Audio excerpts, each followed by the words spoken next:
Reverend Jackson has been friends with the famous civil rights photographer Dr. Ernest Withers since the mid-1960s.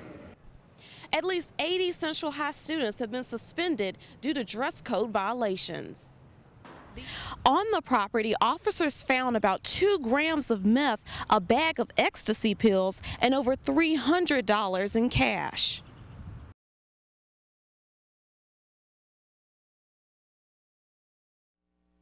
George Zimmerman has been charged with second-degree murder.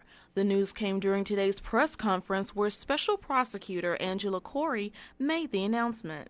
Today, we filed an information charging George Zimmerman with murder in the second degree. The event where Neighborhood Watch volunteer George Zimmerman shot unarmed teenager Trayvon Martin occurred in late February.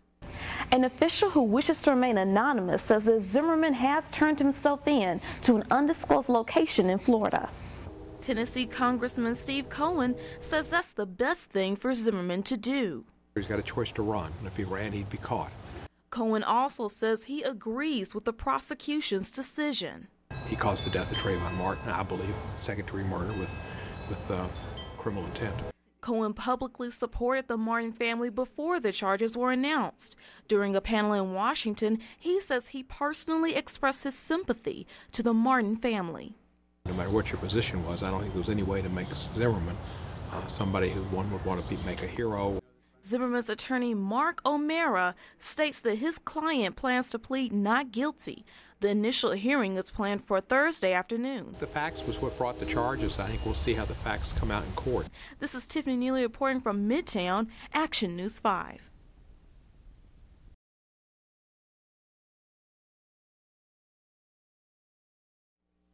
Memphis City Schools has a new hotline to anonymously report bullying.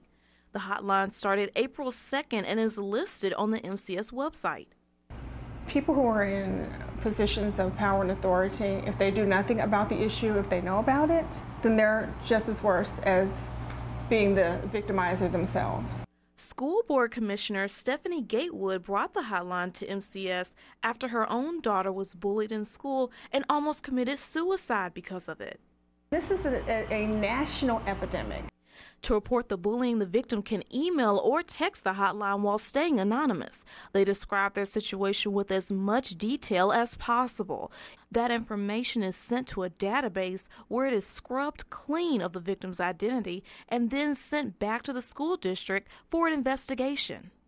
Hurt people hurt people. How do we make sure that we get them help? The bully goes to counseling to help stop the problem at the root. Commissioner Gatewood says that she plans to go to each and every school in order to spread the message about the hotline. Personal safety expert Marty Miller says if you suspect your child is being bullied, check their internet history. They may be searching for weapons. 35% of boys, 15% of girls that have been bullied bring some form of weapon to school to protect themselves. This is Tiffany Neely reporting from Midtown, Action News 5.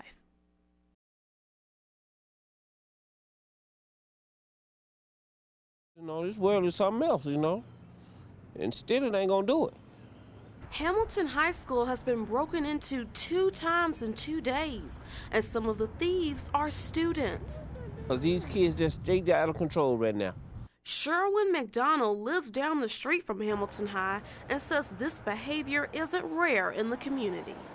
They be breaking in cars and whatever, you know. These kids be out in the park smoking weed in front of the school. They disrespectful. They just terrible. The first time the school was broken into Thursday night, 21-year-old Deontay Rogers and 2 students were caught by the school surveillance, stealing 3 Apple laptops valuing over $2,000. Then, just 2 nights later, Rogers returned, this time with a 16-year-old student and a 15-year-old. Together, they stole 8 computers, 5 label makers, and 12 wireless headsets. The boys stole around $25,000 of school property. After each burglary, the stolen school items were sold for $100 worth of marijuana to Aguduias Osborne. They need to be tried as adults. They doing an adult act. Rogers has been arrested, and Hamilton High officials stated they are prosecuting all defendants in both cases. This is Tiffany Neely reporting from South Memphis, Action News 5.